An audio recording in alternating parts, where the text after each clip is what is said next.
Então, todas essas pesquisas, ó, da Adams, né, Lieberman, de 74, ó, pesquisas muito antigas, elas estão mostrando que o quê? Que a consciência fonológica sendo desenvolvida lá na educação infantil, ela é um forte preditor do sucesso da leitura. Então, quanto melhor eu desenvolvo esse processo de desenvolvimento de consciência fonológica lá na educação infantil, melhora ainda o processo de alfabetização. Eu gosto muito de contar essa história. Um dos primeiros programas para estimular a consciência fonológica em pré-escolares foi realizado na Dinamarca em 1988. E o que esse programa ele teve de diferente? Esse programa ele foi avaliado, foi um estudo longitudinal em que 235 crianças pré-escolares elas, dinamarquesas, em turmas intactas, né? Em turmas, elas tiveram sessões diárias de treinamento durante um período de 8 meses. Então, esse programa, ele utilizou a capacitação de professores e materiais.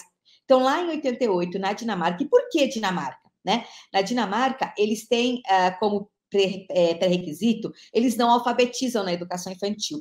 E é uma educação que tem um currículo nacional muito bem estruturado. Então, a gente consegue saber que, por exemplo, em cidades diferentes, os professores estão trabalhando as mesmas habilidades ou mais ou menos as mesmas unidades didáticas, né? Então, olha que interessante, eles pegaram esses pesquisadores e eles dividiram essas 235 crianças em 2 grupos, e eles aplicaram este programa, né? Este programa aí com capacitação dos professores, e o programa baseava-se muito em brincadeiras, em coisas assim que a gente vê, né, dentro da consciência fonológica, rima, literação. Eles não colocaram nada de letra, só trabalharam a consciência fonológica. E o que eles perceberam dentro deste programa, né? Depois deles avaliarem as crianças, depois eles acompanharam essas crianças durante um longo período.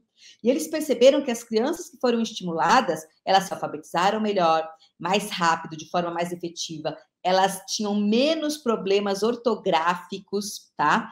Então, uma série de questões teve um efeito que a gente chama um efeito positivo a longo prazo, porque quando a gente trabalha com estudo longitudinal e a gente consegue metrificar, né, e ver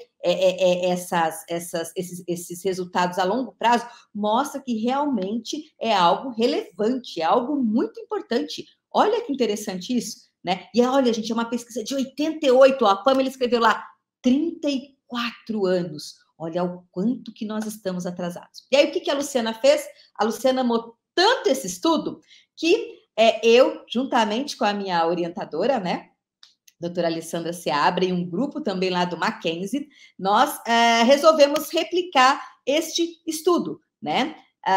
Então, a minha pesquisa de mestrado, ela procurou replicar justamente esse estudo. E aí, a gente também tem que contextualizar a questão do Brasil, né? No Brasil, o enfoque nas habilidades precursoras de alfabetização, ela começou a tomar corpo agora há pouco, né? Agora em 2019, com a PNA, com o Plano Nacional de Alfabetização.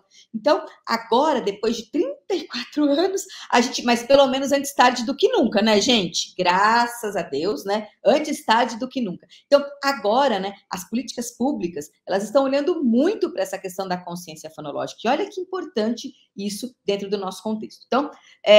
Então, como eu disse para vocês, antes nós tínhamos muitas pesquisas em consciência fonológica no Brasil, sim, mas eram programas remediativos. O que seriam isso, né? Eram psicólogos, fonoaudiólogos, que estavam lá na década de 2000, por aí, trazendo esses estudos, mas para as crianças que já tinham dificuldade e para serem utilizados em clínicas, tá? E aí, o que eu fiz, né, dentro da minha pesquisa aí que eu desenvolvi aí no mestrado? Eu fiz um levantamento de pesquisa por programa de estimulação em consciência fonológica na educação no Brasil, tá? Pela Cielo aí. Foi uma pesquisa bibliográfica aí, bem para a gente poder ter uma ideia do panorama. E pasmem, são poucos os estudos que a gente tem no Brasil, tá? Então, nós temos, por exemplo, vou passar rapidamente, tá? Nós temos um estudo aqui do ano de 2008, dessa pesquisadora, que ela objetivou analisar a influência da consciência fonológica no desenvolvimento infantil, né?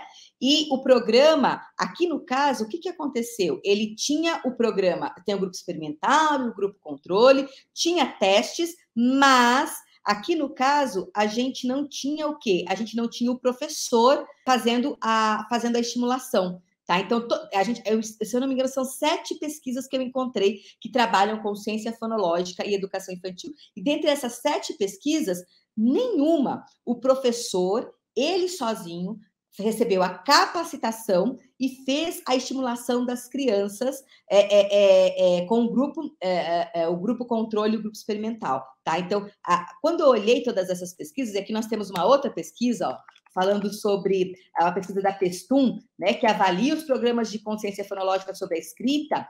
Aqui, ela começou com uma pesquisadora, né, a pesquisadora começou a fazer a estimulação, mas aí depois a pesquisadora não conseguiu terminar a estimulação por conta da sala de aula, teve alguns problemas ali, e ela não conseguiu aplicar todo o programa, tá? E aqui a gente não conseguiu achar diferença significativa. Na pesquisa anterior, a gente conseguiu achar diferença significativa, aqui não, tá? Aqui um outro, né? A consciência fonológica, que aqui o objetivo era avaliar a eficácia de um programa de consciência fonológica para desenvolver a habilidade metafonológica e facilitar a aprendizagem. Esse estudo aqui da doutora Maria Irene Maluf, né? E da Santos, em 2010, o que elas fizeram? Elas pegaram um grupo lá de crianças, dividiram esse grupo, e aqui a professora aplicou, a pesquisadora aplicou, né? Várias pessoas aplicaram um programa estruturado, mas não teve uma capacitação, não teve, assim, um grupo experimental e controle. E aqui foi muito interessante, porque todos os grupos, independentemente do aplicador, eles apresentaram ganhos, né? Então, aqui também teve essa estimulação da consciência fonológica, mas não foi algo estruturado para o professor, tá? Mas foi uma pesquisa interessantíssima e muito legal. Depois a gente teve em 2017, que o objetivo aqui é avaliar o programa de consciência fonológica em 15 escolares, né? E aqui a professora da sala utilizava com a intervenção, mas a gente não consegue saber muito bem como que isso foi desenvolvido, e teve uma questão que ela não teve grupo controle, ela só teve um grupo experimental. Então, aqui, gente, eu estou relatando algumas pesquisas, né, para a gente poder estar colocando aí o porquê que eu entrei com essa questão. Então, o que todas essas pesquisas mostraram, né? Elas avaliaram, e aí eu queria pedir para voltar o slide. Essas pesquisas é incomum, elas avaliaram os efeitos de um programa de consciência fonológica no desenvolvimento da escrita. Algumas utilizaram grupo experimental e grupo controle, pré e pós-testes, né? E programas de intervenção. Mas somente em um houve uma capacitação com supervisão, mas não teve.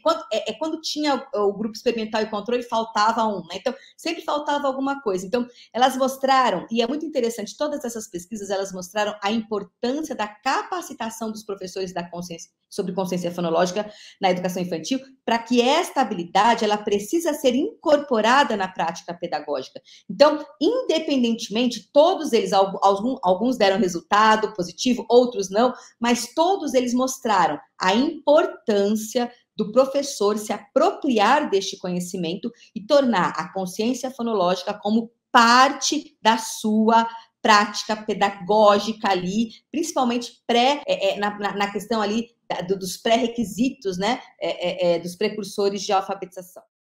Esse livro aqui, A Professora, esse aqui é um livro que a gente começou a escrever no ano passado, eu e Matheus, em março do ano passado. Muita gente pedia aqui no canal indicação de livros sobre o processo de consciência fonológica, sobre o processo de alfabetização, e eu não queria fazer um livro didático, nem um livro de formação de professores, que eu acho que já existem livros bacanas, a gente geralmente indica alguns deles aqui, e surgiu a ideia de fazermos uma história, né, um livro no estilo de romance de suspense, sobre uma professora, né, que vai se deparar com uma coisa muito estranha no primeiro dia de aula. É uma professora que ela assume numa prefeitura, né, no segundo semestre, então ela foi chamada, ela tinha passado no concurso, mas só foi chamada no fim das férias, né, para assumir aí em agosto, e aí ela vai dar quando ela entra na escola, naquele primeiro dia, ela senta na cadeira dela, ela abre a gaveta, aí ela recebe um bilhete, né, um bilhete anônimo, e esse bilhete vai colocar essa professora, que o nome da personagem é a professora Juliana, numa jornada em que ela vai ter que aprender a alfabetizar de uma forma muito rápida, muito interativa e que motive muito as crianças. Então é uma história que fala sobre essa experiência da professora Juliana, logicamente que é uma história de ficção, né? Não é uma história real, mas ela é uma história baseada em evidências científicas reais.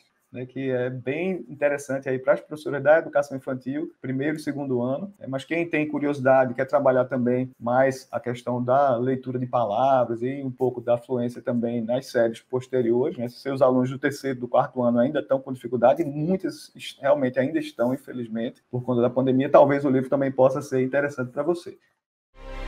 Para saber mais sobre o livro e ficar por dentro das notícias, acesse escribo.com/aprofessora.